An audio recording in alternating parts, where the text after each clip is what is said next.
Kang opened his eyes. Pain shot through his body. The taste of blood filled his mouth. Around him lay the broken pieces of the ship. Smoke rose from twisted metal. The crash had happened only an hour ago, but it felt like days. He tried to move but stopped when pain burned through his leg. It was broken. His gray fur was soaked with blood. Some his, some from his packmates. His ears picked up distant sounds. The enemy was still here, still looking. Kang closed his eyes again. The memory came back in flashes. They were flying through the outer rim when the attack happened. No warning. 6 Void Claw ships against their one. His pack had fought bravely. He remembered how Tai had died first, trying to fix the engine even as the ship burned around him. Then Bin at the guns, shooting until a blast took half the control room. Jun, their leader, had ordered them to the escape pods, but it was too late. The ship was falling, pulled by the planet's gravity. "We fight until the end," Jun had said, his voice calm even then. They had crashed hard onto this jungle planet. The impact killed Jun instantly. Now Kang was alone, the last of his pack. The proud Howling Moon warriors, reduced to 1 wounded survivor. No, not alone. There had been one more on the ship. The human. 3 cycles ago. They had stopped at Waypoint Station.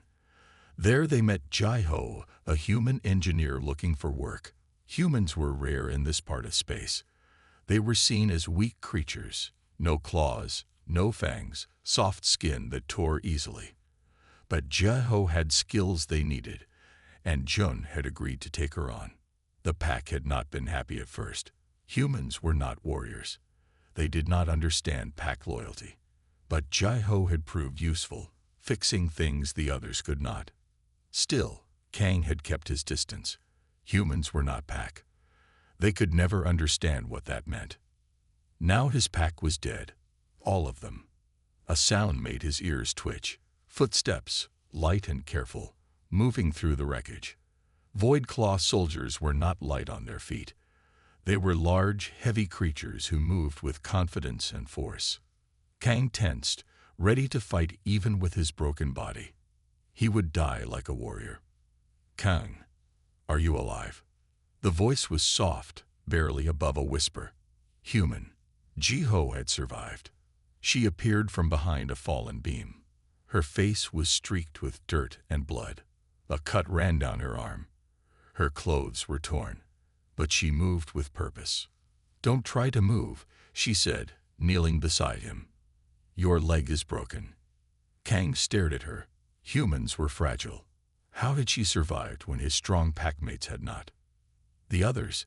he asked, though he already knew. Jai-Ho shook her head.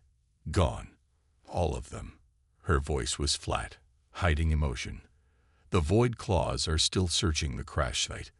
They're looking for survivors." "Then you should run," Kang said.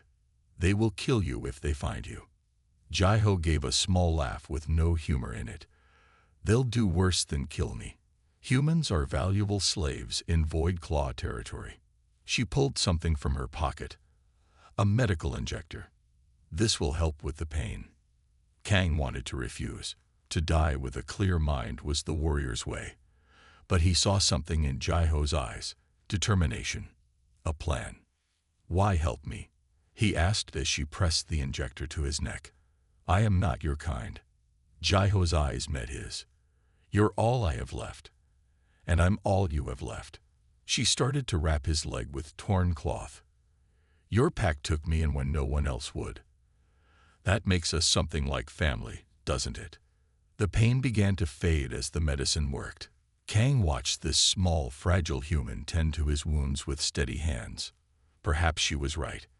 Perhaps they were something like pack now. In the distance, he could hear the heavy footsteps of Void Claw soldiers getting closer. "We need to move," Jai-Ho whispered. Her eyes kept checking all around them as she worked on Kang's leg. "They will find us soon." Kang looked at the small human with doubt. He was twice her size and heavy with muscle and bone. His leg was broken. How could they move? "Leave me," he said. "A warrior knows when his time has come." Jai-Ho ignored him. She finished wrapping his leg, then pulled something from her bag. It was a small device that fit in her palm. "What is that?" Kang asked. "A scanner I took from the ship before it fully broke apart." She pressed a button, and it lit up with a soft blue glow. "It shows where the void claws are. Right now, they're searching the north side of the crash." Kang was surprised. "You had time to get this?" Jai-Ho nodded. "And medical supplies. And food packs. And this." She pulled out a small energy gun. It looked too big for her human hands, but she held it with ease. "You are prepared," Kang said slowly. "On Earth, I wasn't just an engineer," Jai-Ho said. Her eyes stayed on the scanner. "I was trained to survive in harsh places. Before space travel, I helped rescue teams in disaster zones." This was new information. In the 3 cycles she had been with the pack, she had said little about her past. The pack had not asked. They had not cared. "Can you stand if I help you?" she asked. Kang tried to move. Pain shot through his leg, but the medicine she had given him made it bearable. "Perhaps." Jai-Ho moved to his side. She was small compared to him, but she positioned herself well, using her body as a support. Together, they stood. Kang had to lean heavily on her, but she did not bend under his weight. "There is a place we can hide," she said. "I found it while scouting. A cave not far from here." Kang's ears twitched. He could hear the void claws getting closer. "We must hurry." They moved slowly through the wreckage. Every step was pain for Kang. Jai-Ho guided him carefully, checking the scanner often. Once they had to stop and hide behind a large piece of the ship's hull as 2 Void Claw soldiers passed nearby. The Void Claws were tall creatures with smooth black skin and long claws that could cut through metal. Their eyes glowed red in the growing darkness. They sniffed the air, searching for the scent of survivors. "They can smell blood," Kang whispered. Jai-Ho nodded. She reached into her bag and pulled out a small container. Opening it, she spread a strong-smelling paste on Kang's fur and then on herself. "Plant extract," she explained. "It will hide our scent for a while." The Void Claw soldiers moved on without finding them. Jai-Ho and Kang continued their slow journey toward the cave. Night was falling on the jungle planet. Strange sounds came from the trees around them. This world was unknown to both of them, full of dangers they could not name. "Why?" Kang asked as they walked. "Why help me? The pack did not welcome you." Jai-Ho was quiet for a moment. "Your pack gave me work when no one else would.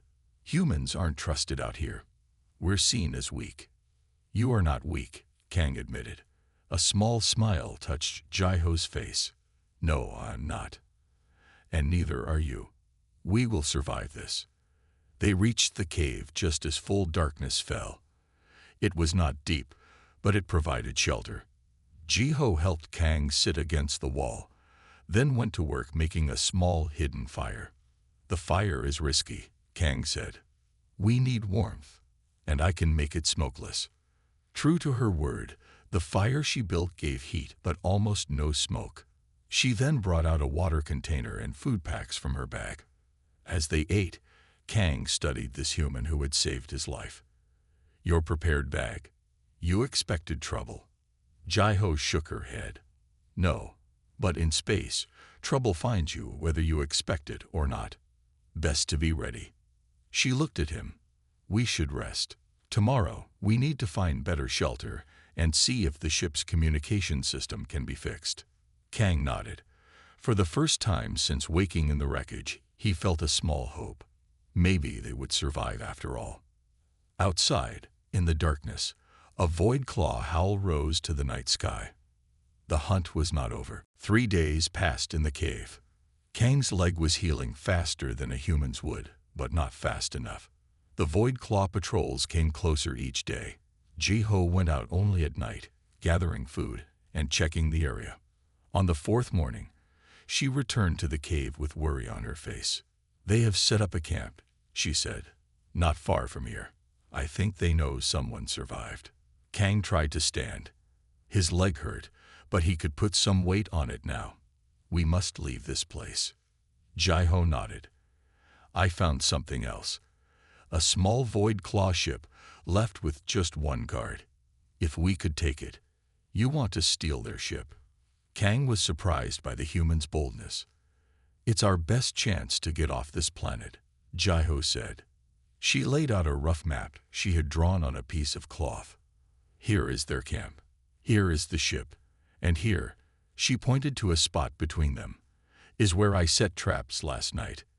Kang looked at the human with new respect. You are a warrior in your own way.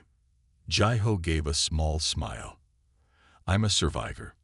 Now, can you walk? They left the cave an hour later. Jai-Ho had made a simple crutch for Kang from a strong branch. She carried their few supplies and the energy gun. They moved slowly through the thick jungle, stopping often to check for enemies. The planet's two suns made the day hot. Strange birds called from the trees. Once, a large snake-like creature crossed their path, but it did not attack. The traps are just ahead, Jai-Ho whispered. Be careful where you step. They moved past an area where Jai-Ho had set snares and pits covered with leaves. Kang was impressed by her skill. These were hunters' traps, made with care and knowledge. Suddenly, a loud alarm sounded from the direction of the Void Claw camp. They know we're moving, Kang said. Jai-Ho checked her scanner. They're coming this way. Fast. She looked around quickly. There, those rocks. We can hide. They hurried to a pile of large rocks. Kang's leg burned with pain, but he pushed through it. They reached the rocks just as the sounds of Void Claw soldiers came through the trees. Don't move, Jai-Ho whispered. She pulled out her energy gun. 3 Void Claw soldiers appeared. They were tall and strong, with black armor covering their bodies. They carried larger versions of Jai-Ho's gun. Their red eyes scanned the area. I smell them, one said in a deep voice. The howling moon and the human. The human will bring a good price, another said. Take it alive. Kill the howling moon, the third ordered. They are only good dead. The soldiers moved forward, right toward Jai-Ho's traps. The first one stepped on a hidden trigger. With a snap, a net made of vines shot up from the ground, catching the soldier. He roared in anger. The other 2 turned, surprised. That was when the second trap was triggered. The ground gave way beneath one soldier, sending him into a deep pit. The third soldier raised his gun, turning in all directions. Show yourselves, he shouted. Jai-Ho looked at Kang. She held up 3 fingers, then 2, then 1. On the last finger, she stood and fired her energy gun. The shot hit the soldier in the chest. He fell back, but did not go down. Kang stood too, ignoring the pain in his leg. He growled, showing his fangs. The Void Claw soldier turned toward the sound, raising his gun. Jai-Ho fired again. This time, the soldier fell and did not move. We must hurry, she said. That noise will bring the others. They ran as best they could toward where the small ship was kept. Kang's legs slowed them down, but fear and need pushed him forward. They reached a clearing. There sat a small scout ship, big enough for 2 or 3 people. One Void Claw guard stood near it, his back to them. Jai-Ho raised her gun, but Kang stopped her. Save the power, he whispered. I will take care of him. Despite his injured leg, Kang moved silently through the tall grass. The guard did not hear him coming. With one powerful leap, Kang was on him, claws tearing through armor. The guard tried to call out, but Kang's jaws closed on his throat. It was over quickly. Kang stood, blood on his fangs, and waved to Jai-Ho. She ran to the ship. Can you fly this? She asked. Kang nodded. All ships are similar. Get in. As they climbed into the small craft, the sounds of more Void Claw soldiers came from the jungle. They were running out of time. The small ship rose shakily into the air. Kang's hands moved fast over the controls. Jai-Ho sat beside him, watching the screens that showed the Void Claw soldiers rushing into the clearing below. They're firing, she shouted as energy blasts hit the side of the ship. Kang growled and pushed the ship forward. It shot up through the trees and into the sky. The planet grew smaller behind them. Did we make it? Jai-Ho asked, her eyes wide. A loud alarm answered her question. Red lights flashed on the control panel. They are following, Kang said. Larger ships. We cannot outrun them in this small craft. Jai-Ho looked at the screens. 3 big Void Claw ships were coming after them. Their small stolen ship had no chance. We need to hide, she said. Kang looked ahead. The planet had 2 moons. One was small and rocky. The other was larger, with thick clouds around it. There, he pointed. The big moon. The clouds will hide us. He turned the ship toward the cloudy moon. The Void Claw ships followed, gaining on them quickly. Can this ship fight? Jai-Ho asked. Kang shook his head. It is a scout ship. No weapons. They entered the moon's thick atmosphere. Clouds surrounded them, making it hard to see. Kang flew using the ship's sensors, not his eyes. The clouds have strange energy, he said. It may hide us from their sensors too. They flew deep into the clouds. The Void Claw ships followed but stayed higher up, searching. Look, Jai-Ho pointed to the screen. Water. There's an ocean down there. Kang saw she was right. Below the clouds, a vast ocean spread across the moon's surface. Small islands dotted the water. We can land on one of those islands, Jai-Ho said. Hide the ship. Wait until they give up looking. Kang nodded and took the ship down. He chose a small island with tall trees that could hide their ship. The landing was rough. Kang was hurt and tired, but they made it safely. They stepped out onto the island.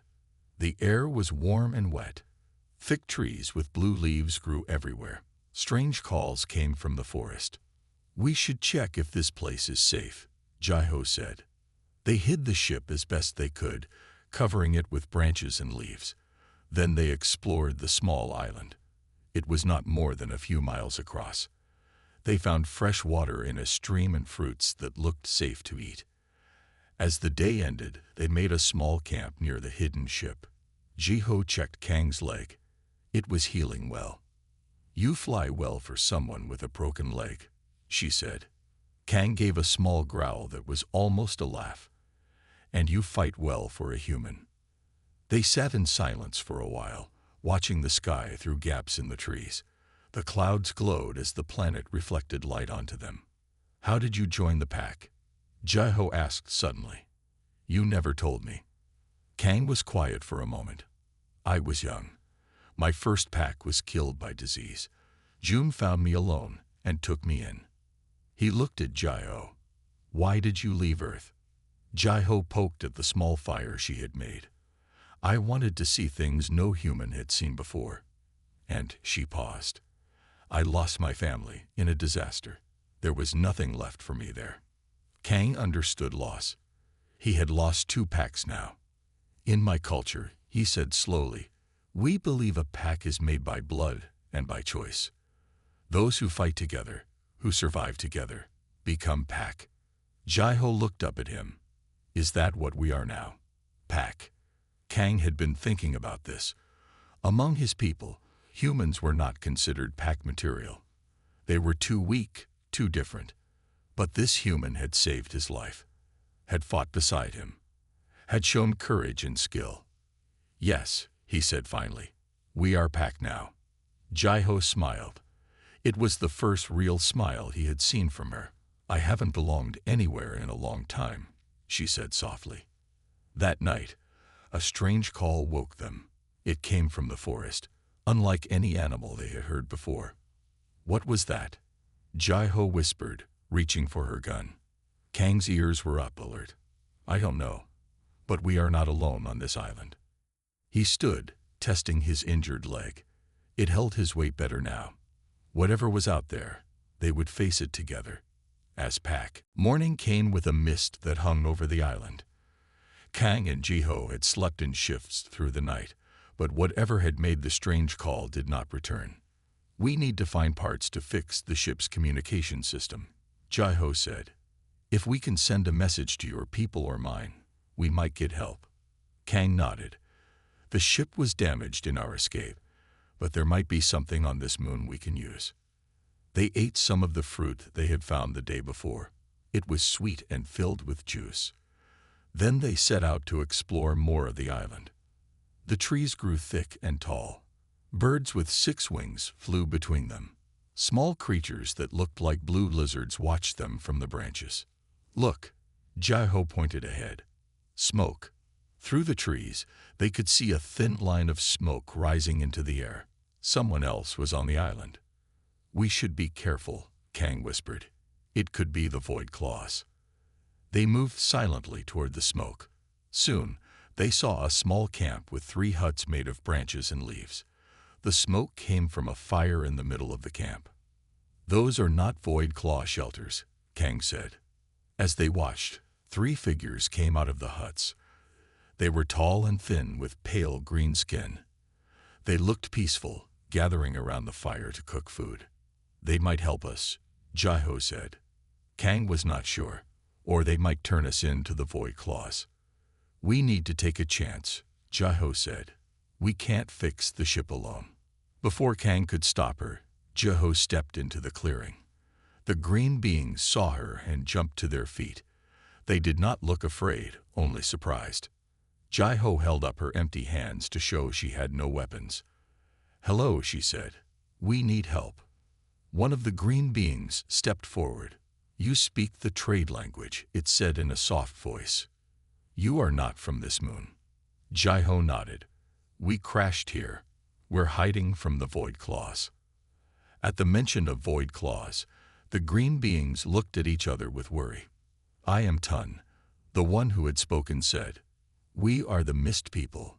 We hide from the Void Claws too. Kang stepped out of the trees now. The Mist People looked at him with wide eyes. A howling moon warrior, Tun said. We have not seen your kind in many seasons. I am Kang, he said. This is Jai-Ho. We are pack. Tun invited them to sit by the fire. The other Mist People brought food and drink. They were kind but nervous. Why do you hide from the Void Claws? Jai-Ho asked. Tun's face grew sad. They took many of our people as slaves. We few escaped to this island. How long have you been here? Kang asked. Many seasons, Tun said. But the Void Claws have been more active lately. More ships, more soldiers. They are building something. Jai-Ho and Kang looked at each other. Building what? Jai-Ho asked. Tun pointed across the water. On the big island to the east. A base. Very big. Many ships come and go. Can you take us there? Kang asked. We need to see. Tun looked worried. It is dangerous, but we have boats. The next day, Tun took them in a small boat made from blue wood. They stayed close to the water, hidden by the morning mist. The big island grew in front of them. As they got closer, they saw it. A massive Void Claw base. Ships landed and took off. Soldiers moved like black ants around huge buildings. Stay back, Kang warned. We don't want them to see us. They watched from a safe distance. Jai-Ho pointed to a large dish on top of one building. That's a communication array, she said. Much stronger than anything a normal base would need. Tun nodded. They send messages to the stars. Many messages. They moved the boat to a small cove where they could watch without being seen. For hours, they observed the base. Ships arrived carrying weapons and supplies. This is not just a base, Kang said finally. This is preparation for war. Jai-Ho's face was grim, and not just against your people. Look at those ships. Some of them are the kind that attack human colonies. Kang looked at her. They are planning to attack both our peoples. We need to warn them, Jai-Ho said. Everyone is in danger. As they watched, a large ship landed at the base. From it stepped a tall Void Claw in red armor. Even from a distance, they could see the others bow to him. A war leader, Kang growled. One of their highest commanders. Jai-Ho's eyes narrowed. Now we know why they wanted your pack dead. You got too close to their secret. Tun touched their arms. We should go, he whispered. The mist is clearing. They will see us soon. As they turned the boat to leave, a loud alarm sounded from the base. They had been spotted. Row fast, Kang shouted as the alarm continued to sound. Tun and Jiho paddled the small boat with all their strength. Behind them, they heard the roar of engines. 2 small Void Claw patrol boats were coming after them. We won't make it back to our island, Jiho said, her arms working hard with the paddle. Tun pointed to the left. There, a river mouth. The trees will hide us. They turned the boat toward a narrow opening in the shoreline. The patrol boats were gaining on them. Energy blasts hit the water around them, sending up sprays that soaked them. They reached the river and pushed into it. Thick trees hung over the water, their branches making a roof that hid them from above. The river was narrow and winding. The patrol boats would have trouble following. They will send trackers on foot, Kang said. We need to keep moving. For hours, they moved up the river. The water grew shallow. Soon, they had to leave the boat and continue on foot. The jungle was dense, with vines that caught at their legs and insects that bit their skin. There is a place we can hide, Tun said. A sacred cave of my people, not far from here. They followed the mist person through the thick jungle. The sounds of Void Claw soldiers echoed behind them. They were being hunted. Dark clouds gathered above. The air grew heavy and wet. Then, without warning, rain began to fall. Not gentle rain, but a powerful storm that pounded the trees and turned the ground to mud. The cave is just ahead, Tun shouted over the storm. The path grew steep. They climbed a hill, the mud making their feet slip. Lightning flashed across the sky. Thunder shook the ground. Jiho was at the back of their small group. As they neared the top of the hill, a section of ground gave way beneath her feet. With a cry, she fell backward, sliding down the steep hillside. Jiho. Kang turned and saw her disappear into the darkness and rain below. We must keep going, Tun urged, pulling at Kang's arm. The Void Claws are close. No, Kang growled. I will not leave her. You will die if you go back, Tun said. Kang looked at the mist person with hard eyes. She is my pack. I will find her. Tun nodded slowly. The cave is at the top of this hill. Come there when you find her. We will wait one day. Kang watched Tun continue up the hill. Then he turned and made his way down the muddy slope. The rain was a wall of water. He could barely see. Jiho, he called, but the storm swallowed his voice. He reached the bottom of the hill. There was no sign of her, only mud and broken branches. He sniffed the air, but the rain washed away all sense. For a moment, he felt lost. Then he remembered what Jiho had told him about tracking on Earth. Look for signs, broken plants, disturbed ground. He saw it then, a small area where the ferns were crushed. Jiho had gone this way. He followed the trail, moving carefully in the storm. Night fell, making it even harder to see. But Kang did not stop. His leg hurt from the old break, but he ignored the pain. He would find Jiho. She was packed now. For 2 days and nights, he tracked her through the jungle. The storm ended, but new dangers appeared. Strange animals watched from the trees. Once, a large creature with 6 legs and sharp teeth attacked him. Kang fought it off, but not before its claws left deep cuts in his side. Still, he did not stop. The trail led him down a rocky slope into a deep valley. There, at the bottom, he found a cave. Jiho, he called, his voice rough from thirst. A weak voice answered from inside. Kang, is that you? He rushed into the cave. Jiho lay against the wall, her leg bent at a wrong angle. Her face was pale, but her eyes lit up when she saw him. You came for me, she said. Of course, Kang said, kneeling beside her. We are pack. He examined her leg. It was broken, just as his had been. There was a cut on her head too, still bleeding. "I thought I would die here," she said softly. Kang shook his head. "Not while I live." He gave her water from a leaf he had cupped in the rain. Then he made a splint for her leg using sticks and strips of cloth from his own clothes. "Can you fix this?" he asked, pointing to her broken leg. Jai-Ho nodded weakly. "With time. But we don't have time, do we? The void claws are still hunting us." "I will carry you," Kang said.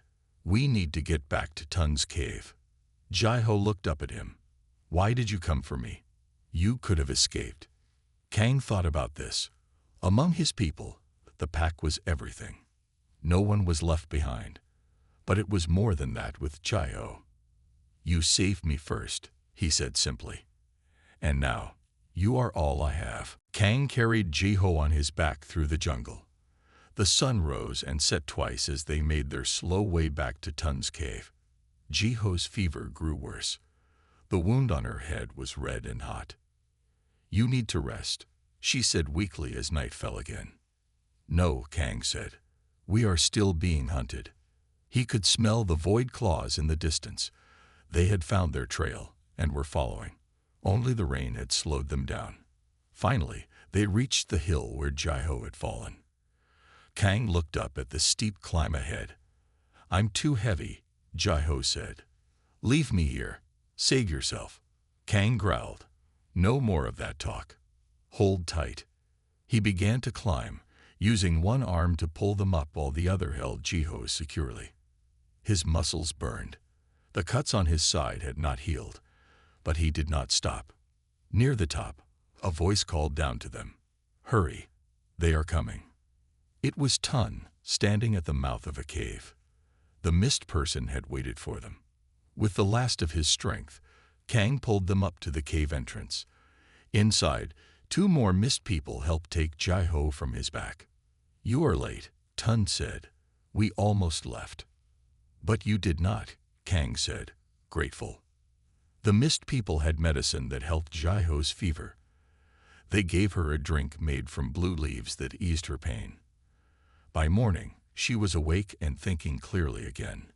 "We need to warn our people," she said, "about the Void Claw's plans." Tun nodded. "There is a place, a relay station on the far side of this moon. It can send messages across many star systems." "How far?" Kang asked. 3 days' journey, Tun said. "But the way is dangerous. The Void Claws patrol it heavily." Jai-Ho tried to stand, but her leg would not hold her. "I can't walk," she said with frustration. "I will carry you again," Kang said. Jai-Ho shook her head. "No, you're hurt too, and we need to move fast." She thought for a moment. "Tun, do your people have anything I can use as a crutch?" The mist people made her a strong crutch from the blue wood. They also gave Kang and Jai-Ho food for the journey. Tun drew a map on a piece of bark. "Follow this path," he said. "Stay in the trees when you can. The relay station is here." He pointed to a mark on the far edge of the map. "Thank you," Jai-Ho said, "for everything." "We fight the same enemy," Tun said simply. They left the next morning. Jai-Ho moved slowly with her crutch, but she did not complain. Kang walked beside her, ready to help when needed. The jungle was thick with life. Strange calls echoed through the trees. Once they had to hide as a Void Claw patrol passed nearby. They froze, not even breathing, until the soldiers were gone. On the second day, they reached a wide river. There was no bridge. The water flowed fast and deep. "We have to cross," Kang said, looking at the map. Jai-Ho studied the river. "I can't swim with this leg." Kang thought for a moment. "I will carry you across." He helped Jai-Ho onto his back again. Then he stepped into the cold water. It rose to his waist, then his chest. The current was strong, pulling at his legs. Halfway across, Kang felt something move in the water beneath them. Something large. "Hold tight," he warned Jai-Ho. Suddenly, a creature rose from the water. It was long like a snake, but with 3 heads, each with rows of sharp teeth. It lunged at them. Kang turned to protect Jeho. The creature's teeth sank into his shoulder. Pain shot through his body. He roared and struck back, claws tearing at the monster's flesh. Jeho pulled out her energy gun. She fired over Kang's shoulder. The blast hit one of the creature's heads. It screamed and fell back into the water. Kang pushed forward, fighting the current and the pain. Blood poured from his shoulder. Finally, they'd reached the far bank. He collapsed on the shore. Kang. Jeho knelt beside him. "You're hurt badly." "It will heal," he said, but his voice was weak. Jeho tore strips from her clothes. She wrapped the wounds tightly, stopping the bleeding. "Why did you turn?" she asked. "You could have dodged. The creature would have missed us both." Kang looked at her. "If I had moved, it would have caught you." Jeho was quiet for a moment. "You risked your life for me." "Yes," he said simply. "That is what Pack does." That night, as they made camp under the stars, Jeho watched Kang sleeping. His breathing was steady despite his wounds. She thought about how far they had come, this alien warrior and a human engineer, from strangers to something more. Pack, she whispered to herself. It was a good word. On the third day, they reached the edge of the jungle. Ahead of them was an open field, and beyond that, a small hill. On top of the hill stood the relay station. "There it is," Jeho said. She leaned heavily on her crutch. Her legs still hurt, but she had grown used to the pain. Kang looked at the open field with worried eyes. "No cover. We will be seen." Jeho studied the relay station through a small device Tun had given her. 4 guards, 2 at the door, 2 walking around. "And more inside, most likely," Kang added. They watched as the sun began to set. Lights came on around the station, making it glow in the growing darkness. "We have to try tonight," Jeho said. "The Void Claws might find our trail any time." Kang nodded. "How will we get past the guards?" Jeho thought for a moment. "I have an idea, but it's risky." As night fell completely, they put their plan into action. Jeho took her energy gun and moved to the right side of the field. She found a large rock to hide behind. Kang went to the left side. He carried a bundle of dry branches. "Be careful," Jeho whispered before they separated. "You too," Kang said. Jeho waited until Kang was in position. Then she fired her gun into the air. The bright energy blast lit up the night sky. The guards at the relay station turned toward the light. 2 of them started walking toward where Jeho was hiding. On the other side of the field, Kang set fire to the branches. The flames rose quickly, creating a second distraction. Now all 4 guards were moving. 2 toward Jeho's position, 2 toward the fire. Jeho slipped from her hiding place and moved toward the station. Her injured leg made it hard to move quietly, but the guards were focused on the distractions. She reached the door of the station. It was locked, but she had learned a few tricks during her time in space. She opened a small panel beside the door and worked on the wires inside. The door slid open. Jeho stepped inside, her gun ready. The main room was empty. Computer screens covered one wall. In the center was the relay terminal, the device that could send messages across the stars. Jeho moved to the terminal and began to work. She needed to send a message to both human space and Howling Moon territories, a warning about the Void Claw's war plans. Outside, Kang watched the guards investigate the fire. They would soon realize it was a trick. He needed to get to Jeho and help her. He ran across the open field, staying low. His shoulder still hurt from the river creature's bite, but he pushed through the pain. As he reached the station door, a shout went up from one of the guards. They had seen him. Kang rushed inside. "Jeho, hurry. They know we're here." Jeho's fingers moved fast over the terminal. "Almost done. I need to enter the coordinates for the message." Kang went to the window. The guards were running toward the station, weapons raised. "No time," he said. We have to go. Not until the message is sent, Jai-Ho insisted. This is too important. The first guard reached the door. Kang met him with teeth and claws. The guard fell back, wounded but still fighting. More guards entered.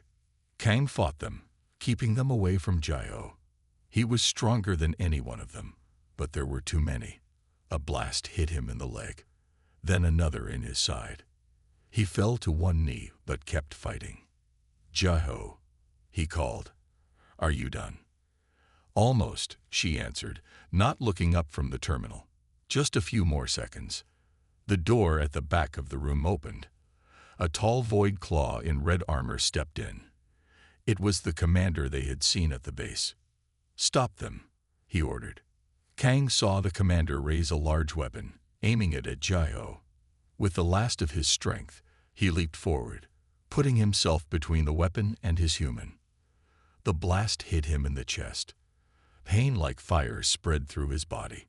He fell to the floor, unable to move. Through blurry eyes, he saw Jai-Ho press the final button on the terminal. A light flashed green. Message sent, she said. Then she turned and saw him. Kang. The commander stepped forward, his weapon pointed at Jai-Ho now. Too late, he said in a deep voice. Your warning won't save your worlds. The attack begins tomorrow. Jai-Ho looked at him with defiance in her eyes. It's not too late. Our people will be ready now. The commander's finger tightened on the trigger. Kang tried to move, to help, but his body would not respond. The last thing he saw before darkness took him was Jai-Ho, his pack, facing death without fear. Kang opened his eyes slowly. Bright light made him blink. He was in a clean white room, lying on a soft bed. Machines beeped quietly beside him. This was not the relay station. This was not death. He's awake, a voice said. Kang turned his head. Jai-Ho sat in a chair next to his bed. Her face was tired but happy. Her leg was wrapped in a proper medical cast. Jai-Ho, he said, his voice rough. You're alive. How? She smiled. Our message got through. Help came just in time. A door opened, and a tall Howling Moon warrior entered. The warrior wore the silver armor of the High Command. Warrior Kang, the newcomer said with respect. I am Commander Lee. Your message saved many lives. Kang tried to sit up, but pain shot through his chest. The blast wound was still healing. Easy, Jai-Ho said, putting a gentle hand on his arm. You almost died. What happened after I fell? Kang asked. Jai-Ho looked at Commander Lee, who nodded for her to continue. The Void Claw commander was about to shoot me, Jai-Ho said. But then our ships arrived. They had received our message and came immediately. The relay station was taken, and the Void Claws were captured. Their entire war plan was stopped, Commander Lee added. Their hidden base is destroyed. The attack never happened. Kang looked around the room again. Now he recognized it as a medical bay on a Howling Moon ship. How long have I been asleep? He asked. 3 weeks, Jai-Ho said. We're above the Howling Moon homeworld now. Commander Lee stepped closer to the bed. The High Pack Council wishes to honor you both. They are waiting when you are strong enough. 2 days later, Kang stood before the High Pack Council. His chest was wrapped in bandages under his formal warrior clothes. Jai-Ho stood beside him, leaning slightly on a cane. The council chamber was large and filled with light. 7 elder Howling Moons sat in a half-circle before them. All wore the marks of their packs on their fur. Warrior Kang, the head elder said, you are the last survivor of Jun's pack. Your actions have saved both our worlds from war. The council honors your courage. Kang bowed his head. I did not act alone, elder. Jai-Ho is the true hero. Without her, I would have died on that crashed ship. The elder looked at Jai-Ho. Yes, the human engineer. This council has never before welcomed a human to these chambers. Jai-Ho stood straight, meeting the elder's eyes with respect, but not fear. You fought alongside Warrior Kang, the elder continued. You risked your life to warn us. Why would a human do this for the Howling Moon? Jaiho's voice was clear and strong. Because Kang's pack took me in when I had no one. And when they died, Kang and I became pack. A murmur went through the council. The elder raised a hand for silence. No human has ever been part of a Howling Moon pack, he said. With respect, Elder, Kang spoke up. Pack is not made by blood alone, but by those who fight together and survive together. The elder looked at them both for a long moment. Then, surprisingly, he smiled. You speak the old truth, Warrior Kang. He turned to the other council members. What say the council? One by one, the elders nodded their agreement. It is decided, the head elder announced. Jaiho of Earth is recognized as pack. He looked at Kang. And you, Warrior Kang, are granted the right to form a new pack. Kang felt his heart swell with pride and gratitude. He had lost his pack, but now he could build a new one. As they left the council chambers, Kang turned to Jaiho. Will you be the first member of my new pack? He asked. Jaiho smiled.